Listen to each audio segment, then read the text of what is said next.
Здравейте! Исках така да ви кажа добър вечер и да се изкажа по една тема. Значи, някъде преди около 2 месеца отидах да направя една инспекция на басейн Приморски.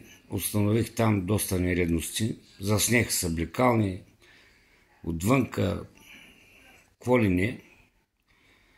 Съответно, след това на едно събрание на Общинския съвет станах и се сказах, че нещата са толкова занемарени, че трябва пари и така нататък.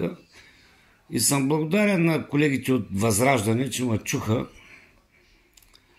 говоря като партия, и се самосезираха и предеха така и тези ни действия с Рези и Варна и така нататък.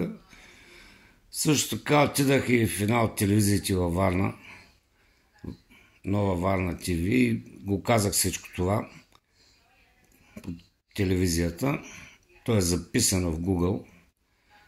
И се надявам най-накрая тези 1,5 милиона лева, които общината отпуска, да свършат наистина работа и басейна да стане така, както трябва, и наистина нещата да се дойдат на място, за което естествено на групата на Възраждане им благодаря.